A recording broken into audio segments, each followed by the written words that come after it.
Propaganda चलाने वाले अजीत अंजुम को, अभिसार शर्मा को, साक्षी जोशी को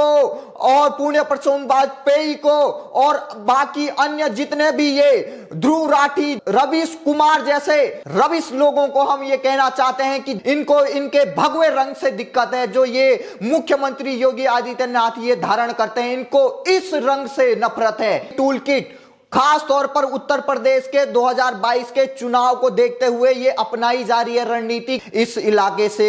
हिंदू पलायन कर रहे हैं, उस इलाके से हिंदू पलायन कर रहे हैं। ये भी एक खास तौर पर रणनीति का हिस्सा है कि क्यों कि ये घोड़ी पे नहीं चढ़ पाना, ये एक खास प्रोपेगेंडा चल रहा है। केशव प्रसाद मौर्य खुद ये ऐलान कर चुके हैं कि बीजेपी की 300 से ज्यादा सीटें आएंगी। एक 14 करोड़ आबादी वाले महाराष्ट्र में केस आते हैं 56 लाख, 4 करोड़ आबादी वाले केरल में आते हैं 26 लाख और 1.5 से 2.5 करोड़ की आबादी वाले दिल्ली में आते हैं केस 12 लाख और वहीं एक उत्तर प्रदेश है जो 24 करोड़ की आबादी है, उसमें आते हैं 17 लाख। नमस्कार, आपका स्वागत है हमारे चैनल पर। इस वक्त की बहुत बड़ी खबर आ रही है उत्तर प्रदेश से, जहां पर उत्तर प्रदेश के बीजेपी के प्रदेश अध्यक्ष स्वतंत्र देव सिंह का बहुत बड़ा बयान आया है कि जो बयान उन्होंने उत्तर प्रदेश के माननीय मुख्यमंत्री को लेकर दिया है। तो जो खबरें अब तक आ रही थी कि उत्तर प्रदेश के सीएम की कुर्सी पर बहुत बड़ा खतरा मंडरा रहा है, जो भी ये विरोधी दल थे, देश विरोधी पत्रकार थे, जो भी प्रोपेगेंडा फैला रहे थे, अब इन्होंने जो प्रोपेगेंडा फैलाया था वो सीएम योगी आदित्यनाथ के खिलाफ फैलाया था और उन्होंने कहा था कि उनकी कुर्सी पर खतरा मंडरा रहा है। तो ये देखिए, अब उन प्रोपेगेंडा चलाने वाले अजीत अंजुम को, अभिसार शर्मा को, साक्षी जोशी को और पुण्य प्रसून वाजपेयी को और बाकी अन्य जितने भी ये ध्रुव राठी, जितने भी ये प्रोपेगेंडा फैलाने वाले जर्नलिस्ट कहे जाते हैं, जो अपनी ओपिनियन इस तरीके से देते हैं जैसे कि किसी को लगे कि ये सच में हो। रवीश कुमार जैसे रवीश लोगों को हम ये कहना चाहते हैं कि जिस तरीके से वो अब तक देश विरोधी गतिविधियों में, देश विरोधी खबरों को फैलाने में, किस तरीके से इस कोविड काल के दौरान भी किस तरीके से देश की इमेज को खराब करने के लिए जिस तरीके से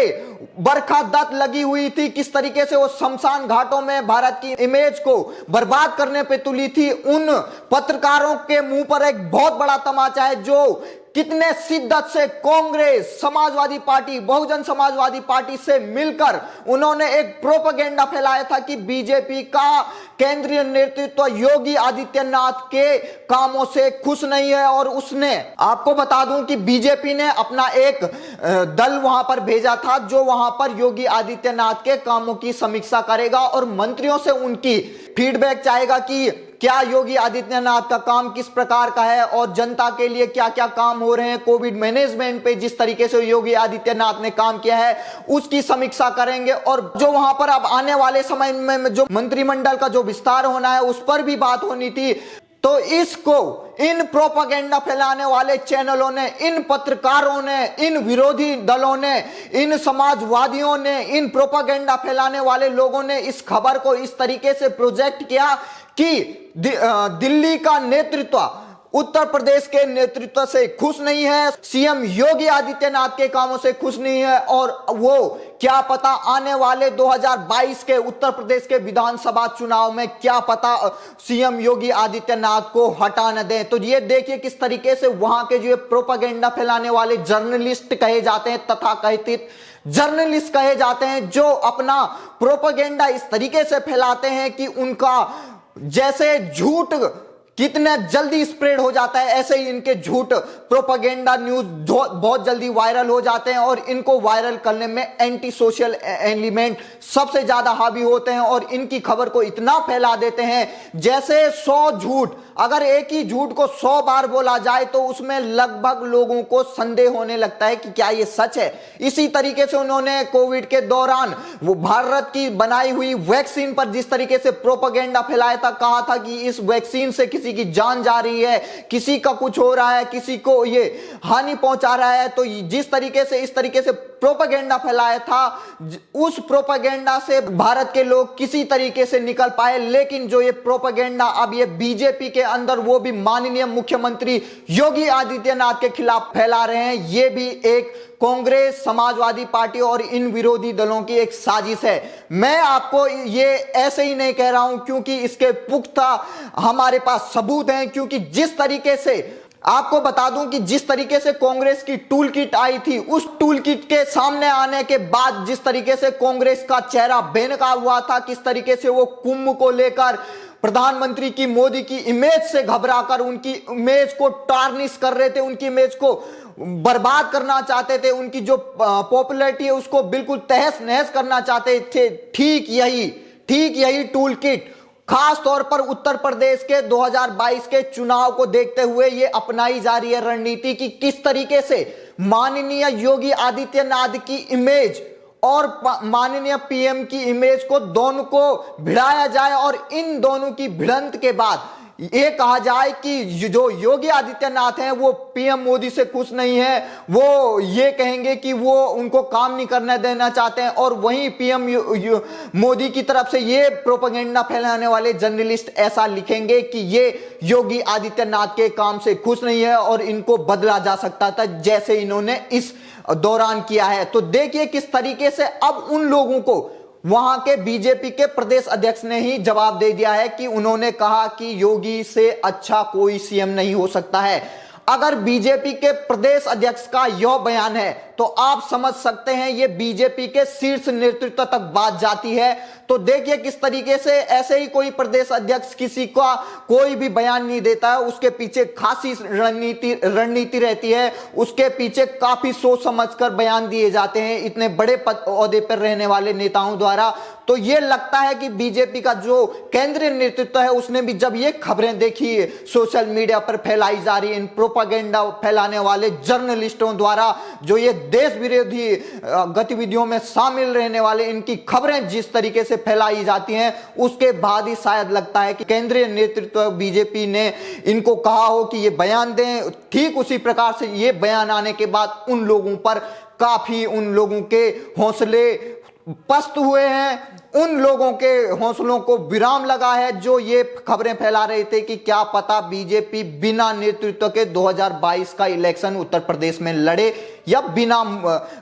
सीएम कैंडिडेट प्रेजेंट किए चुनाव लड़ सकती। तो देखिए किस तरीके से बीजेपी के नेतृत्व का, शीर्ष नेतृत्व का साथ अब सीएम योगी आदित्यनाथ को मिला है, और जिस तरीके से आप देख सकते हैं उनका जन्मदिन अभी अभी मनाया गया, और जन्मदिन के बाद उनको इतना बड़ा तोहफा एक शीर्ष नेतृत्व द्वारा मिलता है, तो ये बहुत बड़ी बात होती है एक सीएम के लिए, प्रेजेंट सीएम के लिए, जब वो नेक्स्ट टाइम अब अपकमिंग इलेक्शन होने ही वाले हैं। चाहे उनका योगी आदित्यनाथ का कोविड मैनेजमेंट हो, उसको भी किस तरीके से उनकी इमेज को धूमिल करने के लिए जिस तरीके से चाहे वो नीति आयोग हो, वर्ल्ड हेल्थ ऑर्गेनाइजेशन हो, बॉम्बे का हाई कोर्ट है, सब लोगों ने उनकी तारीफ की और योगी मॉडल की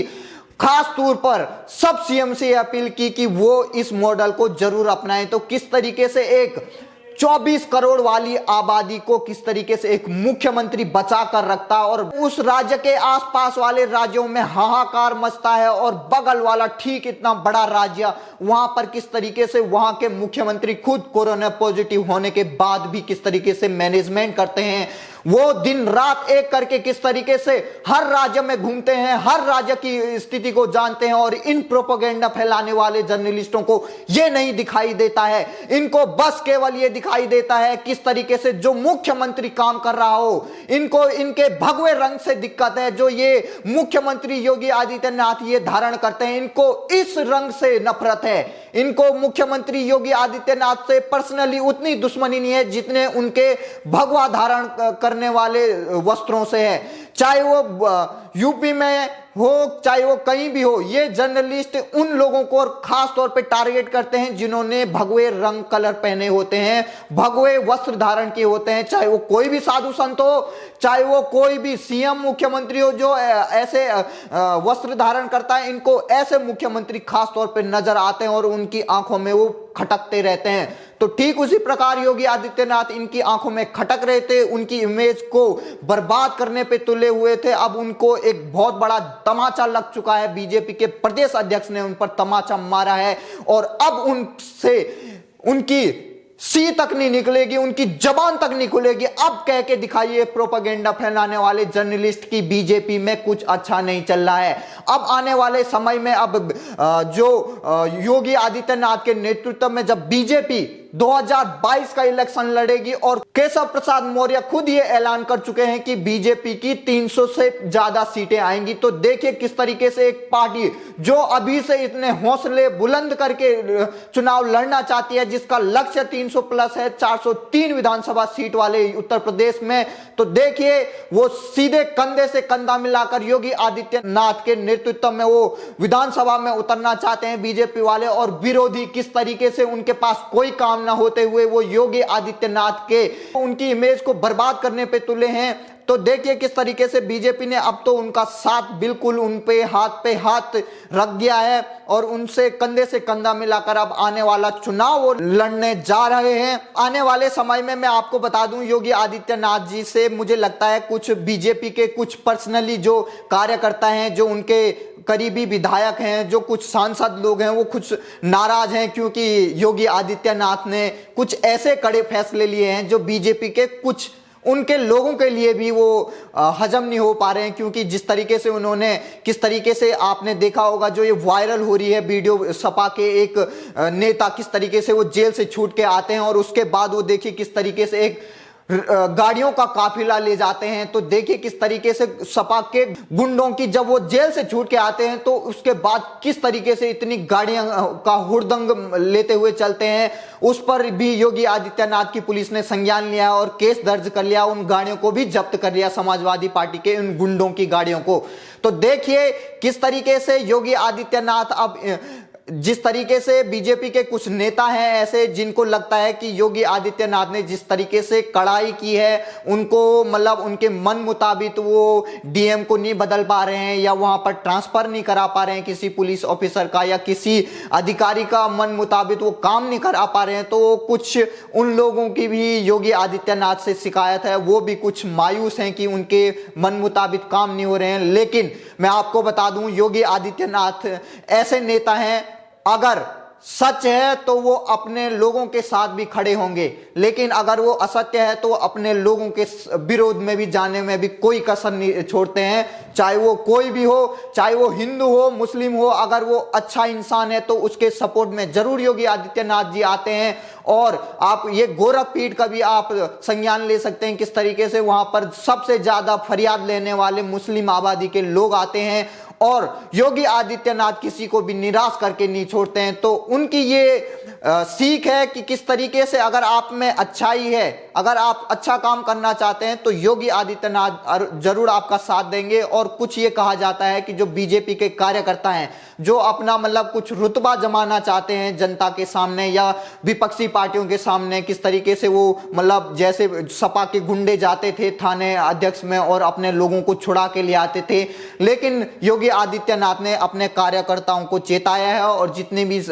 योगी आदित्यनाथ के समर्थक उनको चेताया है कि कोई भी उनके नाम का दुरुपयोग न करके वो कोई भी थाने में नहीं जाएगा। अगर ऐसा कोई करेगा या किसी अपराधी को छुड़ाने की कोशिश करेगा तो उसको भी गलत उसका खामियाजा भुगतना पड़ेगा और उसको भी कड़ी सजा मिलेगी। 3 कैटेगरी के विधायक चुनने तय हो गए हैं बीजेपी के अंदर, क्योंकि अब विधानसभा चुनाव आ गए हैं। एक एक्सीलेंट कैटेगरी के नेता विधायक बनाए गए हैं और एक वेरी गुड वाले कैटेगरी के हैं और एक नॉर्मल कैटेगरी के हैं। तो जिस तरीके से अब उन कैटेगरियों को छांटने की जांच चल रही है और जो नेता जिनकी पॉपुलैरिटी जनता में ज्यादा नहीं है या उन्होंने काम उस तरीके से नहीं किए हैं जिस तरीके से वहां की जनता चाहती थी, तो उनको अब धीरे धीरे छांटा जा रहा है। तो उन नेताओं के हल्का हल्का स्वाभाविक है, वो कुछ नेता ऐसे हैं जो नाराज हो रहे हैं, जिन्हें लगता है कि उनका अब आने वाले विधानसभा चुनाव में उनको टिकट नहीं मिलने जा रहा है, क्योंकि बीजेपी के शीर्ष नेतृत्व बहुत इस पर कड़ा है कि ऐसे नेताओं को बिल्कुल ना बख्शा जाए जिनका परफॉर्मेंस बिल्कुल नील है या उनका performance up to the mark नहीं है। तो देखिए किस तरीके से योगी आदित्यनाथ जिस तरीके से अभी अभी कुछ ऐसे गुंडे जो अतीक अहमद के भाई उनका जिस तरीके से उनकी 25 करोड़ की संपत्ति कुर्क की है, इस तरीके से जिस तरीके से आप आए दिन वीडियो देखते हैं कि किस तरीके से वहां के अपराधी पुलिस के, यूपी पुलिस के सामने घुटनों पर माफी मांगते हैं, उनके सामने सरेंडर करते हैं, बोलते हैं कि मुझे जिंदा रहने दो, मेरा अनकाउंटर न करो। तो देखिए किस तरीके से अगर एक राज्य में जहां पर अपराधी खुद पुलिस के सामने आता है और अपनी जान की भीख मांगता है, तो उस राज्य के आप कानून व्यवस्था को देख सकते हैं। और जो आने वाले, जिस तरीके से मैं आपको एक खास तौर पर यह बात बता दूं कि किस तरीके से अब जो खबरें आ रही हैं, आए दिन जो आ रही हैं कि इस इलाके से हिंदू पलायन कर रहे हैं, उस इलाके से हिंदू पलायन कर रहे हैं, यह भी एक खास तौर पर रणनीति का हिस्सा है कि क्यों अब ये विधानसभा चुनाव जितना नजदीक आ रहा है, क्यों ऐसी खबरें आ रही हैं। इसका मैं आपको बता दूं कि ये घोड़ी पे नहीं चढ़ पाना, ये एक खास प्रोपेगेंडा चल रहा है कि जिस तरीके से सीएम योगी की एक इमेज को भी डाउन किया जाए कि उन्हीं के शासन में ही हिंदू सेफ नहीं है और वो वहां से पलायन कर रहे हैं। कुछ बातें तो इसमें सत्य हैं, लेकिन कुछ बातें आपको ऐसी लगेगी कि मतलब किस तरीके से उनको घोड़ी पे नहीं चढ़ने दिया जा रहा है। क्या ये आज ही हुआ है? इससे पहले किसी की वहां पे शादी नहीं हुई है? क्या ये बात नहीं हुई है? तो ये कुछ मैं आपको बता दूं, इसमें ये खास तौर पे रणनीति बनाई गई है कि हिंदुओं में ही योगी आदित्यनाथ की इमेज को डाउन किया जाए। ये एक खास रणनीति के तौर पर ये काम किया जा रहा है विरोधियों द्वारा। तो इससे प्रोपेगेंडे से भी आपको बच के रहना चाहिए। और जिस तरीके से मैं आपको एक बात बता दूं जो बहुत ही महत्वपूर्ण है कि अब जो बीजेपी आने वाले 2022 के इलेक्शन में आने वाली है, और इससे पहले जो बीजेपी के योगी आदित्यनाथ हैं, वो अपने जो ये लोग हैं जो हल्का नाराज चल रहे हैं, उनके लिए अब उन्होंने एक खासा इंतजाम कर दिया है। अब बीजेपी के उन लोगों को भी निराश होने की जरूरत नहीं है, क्योंकि उन लोगों को जो जिला में हो, जो पंचायत में हो, नगर निगम है, जो रिक्त स्थान है, जो भर्ती रिक्त स्थान बची हुई है, अब उनकी रिक्त स्थानों की पूर्ति करना भी स्टार्ट होने वाला है। कुछ समय होने वाले हैं उसको, बस फैसला लेना बाकी है कि उन लोगों की भी भर्ती उसमें फटक से उन रिक्त स्थानों को भी पूरा किया जाए और उनमें भी पदों की नियुक्ति की जाए। तो उन लोगों को भी, और मंत्रिमंडल का विस्तार भी होने जा रहा है। तो अब नाराजगी जो है उसको भी अब दूर करने पर योगी आदित्यनाथ खास तौर पे तैयार हैं। और मैं आपको बता दूं कि अब जो 2022 का इलेक्शन आने वाला है, इसमें अब कुछ ऐसी बातें होंगी जो आपको हल्का खटकेगी कि क्या सच में योगी आदित्यनाथ ऐसे हैं। मैं आपको बता दूं मुझे सूत्रों के हवाले से ये बात पता चली है कि अब ये विरोधी कुछ ऐसी चीजें कर सकते हैं जिससे कि बीजेपी की इमेज और योगी आदित्यनाथ, खास तौर पर योगी आदित्यनाथ और प्राइम मिनिस्टर नरेंद्र मोदी को आपस में भिड़ाया जा सकता है। ये कहा जा सकता है कि ये इससे नाराज हैं, ये इससे नाराज हैं। तो आपको बिल्कुल भी इन बातों में नहीं आना है और इन लोगों के चंगुल में नहीं फंसना है, क्योंकि इनका प्रोपेगेंडा फैलाने का बहुत ही बड़ा एक पैमाना है। जिस तरीके से ये प्रोपेगेंडा फैलाते हैं, वही न्यूज आपको चारों तरफ से आपके कानों में भोंपू की तरह आपके कानों में इस तरीके से फैला दी जाती है कि आपको लगता है क्या ये सच है। क्योंकि होता है ना कि अगर आप अगर आप बार बार किसी को आप झूठ बताते रहोगे तो सच भी हल्का घबरा जाता है कि क्या सच में जो ये कह रहा है, ये बार बार क्यों कह रहा है, क्या इसमें कुछ सच्चाई हो सकती है। तो आपको इन बातों में नहीं आना है। और जिस तरीके से ये बहुत बड़ा बयान आया है वहां के प्रदेश अध्यक्ष स्वतंत्र देव सिंह का, तो ये बहुत बड़ा बयान है कि अब आने वाले चुनाव में वहां पर बीजेपी अब उत्तर प्रदेश में अपना चुनाव खुद लड़ने जा रही है, वो भी योगी आदित्यनाथ के नेतृत्व में। अगर आपको सीएम योगी आदित्यनाथ के कामों का अगर आकलन करना है तो मैं आपको कुछ ऐसे आंकड़े देता हूं जो आपको चौंका देंगे कि किस तरीके से एक 25 करोड़ या 24 करोड़ आबादी वाला एक राज्य किस तरीके से अगर उसके अंदर इच्छा शक्ति है तो वो अपने नागरिकों को बचा सकता है। ये कर दिखाया है सीएम योगी आदित्यनाथ ने, किस तरीके से उनकी जो आबादी है वो, अगर उस आबादी का अगर आप आकलन करेंगे तो अमेरिका की आबादी है 33 करोड़